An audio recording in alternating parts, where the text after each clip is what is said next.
Thanks, Aoife. Good morning, everyone. The first challenge in talking about consenting Irish wind projects over the next decade is trying to do it in 15 minutes, but I'll do my best. I just want to show this picture for a start, and it's a picture of a yacht that competed in the Volvo Ocean Race last year, sponsored by Vestas, coincidentally. But I think it kind of sums up where we are as an industry at the moment. I think there's a very strong wind in our sails, and we're probably crashing through a few different waves and different challenges that we face. But with that momentum behind us, I think we'll be able to continue to succeed and reach the targets that have been set. That strong wind that is behind the industry at the moment, I think, has been evidenced in some very encouraging statements that have come out from Bord Pleanála in recent decisions that have emerged this year. The first was a project in County Westmeath, which was refused by the local authority, where policy had been undermined by local councillors to try to prevent wind farm development. And even on this one, the board very strongly clung to the 40% Res-E target. In April then, in the Ballymanus project, which is an ABBA project from Aoife's company, again the board said that the proposed development will make a positive contribution to the implementation of Ireland's national strategic policy. And just last month, on a decision to grant permission in County Laois, again the board have said that the need for the proposed development has been demonstrated in national policy. So we have this consistent trend and message around the robustness of the policy support that is there, with obviously the benefit of the Climate Action Plan, the European policies, and everything that is making up the wind that's in the industry sales at the moment. And on the flip side of this, we've seen climate considerations central to some recent refusals of Bord Pleanála. For example, the West Offaly power application by ESB to co-fire Shannon Bridge with biomass into the future. The board refused it in July, saying that the cessation of the use of peat as a fuel is a key component within national climate and energy policy. And just last month, this maybe flew under the radar a little bit, but the Minister for Culture, Heritage and the Gaeltacht had applied for planning permission to relocate turf cutters from a designated SAC bog onto a non-designated bog, where they would be allowed, or it was intended they'd be allowed to continue to cut turf. And in this case, that application by the department or by the minister was also refused by Bord Pleanála, citing that the proposed development was in contravention of the National Climate Action Policy objective to achieve a transition to a low carbon energy system. So we have two refusals from two institutions of the state, and we have, citing, very clearly citing climate considerations, and we have very strong messaging in favour of wind farm developments, again citing the very clear policy that's there. And I think that's certainly encouraging for the wind industry and wind farm applications going into the process. There isn't a whole lot to say about the wind energy guidelines, because obviously they're still very much awaited. Like in some ways it kind of feels a little bit like Brexit, or we've been calling the wind energy guidelines WEGs, so maybe we'll call them WEGSIT, because it's been going on for many years. I think we'd all like certainty in terms of where we're going to end up, and obviously they could have they could allow the industry to continue to develop in a measured manner with a measured update to those guidelines, or they could severely constrain development into the future, depending on the final text.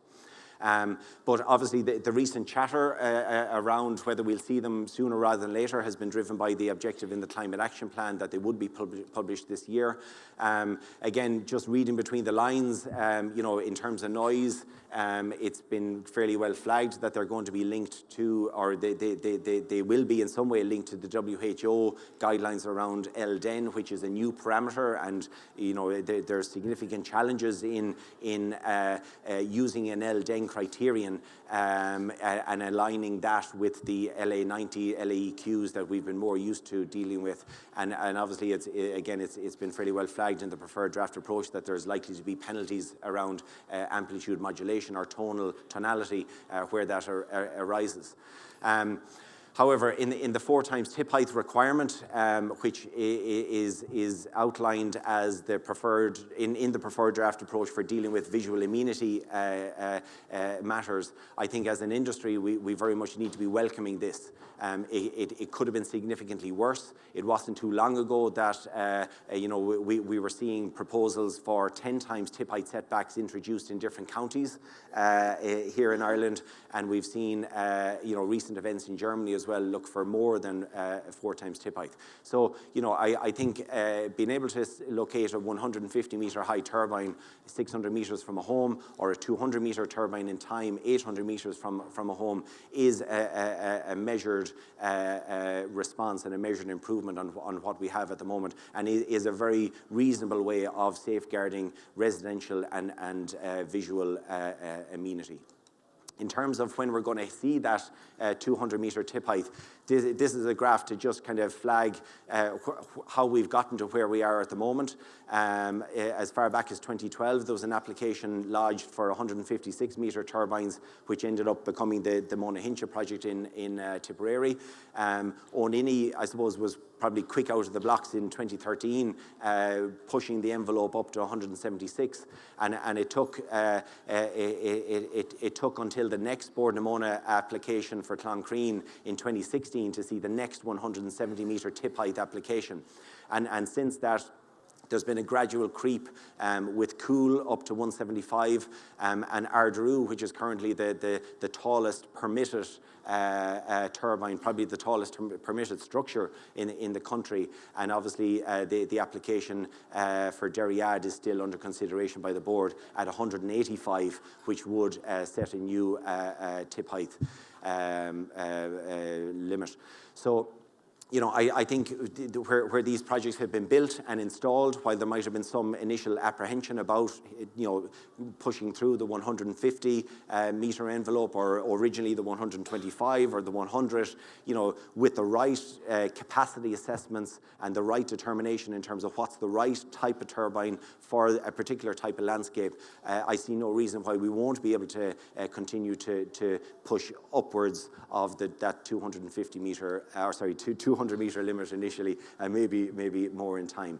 The 8-week time frame for consultation on the wind energy guidelines, well, if that's to be completed before Christmas, we need to be seeing them tomorrow. I don't know if that's likely or not, but just to give you an indication of that. Decision timeframes was referred to earlier in Paul's discussion and in a few other instances. And the decision timeframes around projects is absolutely critical and central to the planning strategy in terms of delivering consents in a timely manner over the next decade. And obviously there's 2 routes, and in terms of whether your application is below the SID threshold or above it. And the timelines of both are a more critical consideration now, with ECP processes coming up on a regular basis, and following on from that, res auctions. So here you see a table of decisions that were made, practically all the decisions with the exception of maybe 1 or 2, made by An Bord Pleanála since 2017. There actually hasn't been that many, and so it's easy to put on one table. But you're seeing a range from 39 weeks to 120 weeks in the case of the last one that was decided. And okay, some of these would have been tied up in O'Greenah type delays, where the applicant, thankfully, was given the opportunity to close a gap that was left. But the net result of this over the last 2+ years is that the average decision period has been 66 weeks that an appeal has been sitting with An Bord Pleanála. And that's well in excess of the statutory time frame, or the recommended time frame of 18 weeks. And that 66 weeks is on top of another 38 weeks that these applications would have been on average with the planning authority before they ever ended up with An Bord Pleanála. On the other side, in terms of the SID projects, again, there's only been 15 SID projects through the SID, 15 SID wind farm applications through that SID process. And you can see the 15 graphed here in terms of the red or the green representing whether it was a success or a failure, and the full extent of the time period representing when it was lodged and when it was granted. And the red bar in each the black portion of each bar represents, again, the statutory objective period, which is 25 weeks. So it's 18 plus the period for the public to make submissions. So I stood on, or I presented at the autumn conference in 2016, which it was basically then, and I stood at the lectern down in Killarney at that conference, and I said I thought the SID process was broken and it wasn't working for the wind industry, because up to that point, where there had been 10 applications submitted, there was only 2 granted, and the average decision period up to that point in 2016 was 75 weeks for what was supposed to be a fast-track process. Since that, thankfully, there's been a dramatic improvement. Since that period in 2016, the average decision period for the SID process has fallen to 32 weeks, which is half the period that appeals are sitting with the board, and appeals would generally be for smaller projects and would have already gone through a planning authority. And this is undoubtedly down to the fact that An Bord Pleanála has formed a dedicated team of inspectors to deal with SID applications. Not just wind farm applications, but all SID applications. But it's a very welcome development. And I think it's worth pointing out as well that the last 3 out of the last 4 decisions from the board have been grants of permission. And the one that was refused had been previously refused by the board and was remitted back to them a second time following a successful judicial review. Grid connections is obviously a critical item, again, as part of a planning strategy in terms of whether you redline your grid connection route as part of your wind farm application. Do you leave it for a later day? And there's, there's a lot of uncertainty here at the moment, and IWEA and our planning committee has a suggested solution here that, we really hope that the relevant department is going to take on board and run with. I think at this point, nobody's going to dispute the fact that grid connections require planning permission, require EIA, probably require landowner consent to make that application and ensure it's fully robust. But, there's still potentially an option or an appetite to secure letters of consent from the Roads Authority, depending on the length of the grid connection and the likelihood for objections.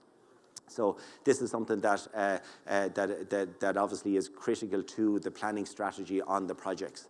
And the reason it's so critical, again, can be seen by way of these decisions of An Bord Pleanála from both 2018 and 2019, all relating to grid infrastructure for wind farms. Some of them are appeals, some of them are, one is the substitute consent, and one is the section 261A, where it was for 110 kV infrastructure or above, and therefore went directly to An Bord Pleanála. And again, the average period that these cases were sitting with the board was 56 weeks. And that's where they had been with a planning authority before that, they'd been with those authorities for an average of 45 weeks. So if you're facing into this extra 100 weeks of a decision time frame, after having already been through the process for your wind farm, it's obviously, it's going to result in significant delays, and that's why we need to ensure that you can apply for single projects and wrap your red line boundary with confidence around the grid connection route on the public road. Some of the challenges and opportunities ahead for the industry, and I'm going to finish on this slide here, but I think there's a few very important ones. Obviously, at the conference in March, I presented on a spatial analysis that we had undertaken to identify to quantify the amount of land that's out there that's potentially suitable. And I think the results of that have been borne out proven to be valid in the recent IWEA developer survey that was undertaken, which shows this very strong pipeline of projects that's been worked on. And there's obviously a lot of activity in terms of bird work, landowner acquisition work, site identification going on at the moment. Forestry assessments, because of changes in how the Forest Service are going to be fulfilling their responsibilities, are going to become increasingly important in wind farm applications in terms of how you assess your felling, how you assess your replanting. And if you want to avoid a future consenting process and the need for the Forest Service to redo their own appropriate assessment, you need to be doing this in as much detail as possible in your wind farm application if you want your future forestry approvals to proceed as efficiently as possible. Repowering is going to be obviously both a challenge depending on what the WEGs require, but also potentially a significant opportunity. And I think the industry has to face up to the expectation that's coming down the track that projects such as wind farms will be delivering net biodiversity gain in the future. And that was a common and consistent theme in the recent Wind Energy and Wildlife Conference in Scotland, where researchers from all around the world were looking at best practice. And if we're going to continue to develop wind projects, particularly in the likes of the Hen Harrier strongholds or in the Hen Harrier SPAs, or even think about repowering those, it's going to require new, robust and science that's specific to an Irish context and the Irish type habitats and landscapes that we find ourselves working in. Reaching an EIAR design freeze, again, is now proving to be more and more challenging. And obviously, you have to freeze your design before you can assess it, and you have to have your EIA assessment done before you can then lodge your planning application. But obviously, everybody wants a shovel-ready project, but the more shovel-ready you want it to be, the more consents that are required, whether they be consents along your transport access route, whether they be consent for grid connection routes. And that's something that very much needs to be factored into project programs, is the need for increasingly more and more landowner consents to actually apply for your shovel-ready project in the first instance. I refer to transport access because the larger blades, and it's fantastic to think about 130, 140, 145 meter rotors and what that gives you then in terms of installed capacity. But those lengths of blades are very, very challenging when it comes to trying to get them up mountain roads in rural Ireland. And again, there's almost a disproportionate need for additional consents needed with every 10 meters you add to the length of the turbine blade hanging off the back of the truck. The sheer number of consents that are required, I don't see reducing. It would be fantastic to think that there's a consolidated or consolidation in the consenting processes, but you're looking at your on-site planning, your potential off-site planning, your road opening licenses, your felling, your replanting, and your CRU consents. And I think we're probably going to have to accept that for the time to come. I showed a picture of this boat at the outset as having competed in the Volvo Ocean Race. What I didn't say is that in the leg across the Indian Ocean, it hit a reef and ran aground. I'd like to think that there's enough good people working in this industry and enough good people in this room to hopefully be able to avoid such an incident for the Irish wind energy industry. And I think there's plenty of challenges there, but there's plenty of opportunities and plenty of solutions that the industry can come forward with as well to deal with those challenges. Thank you.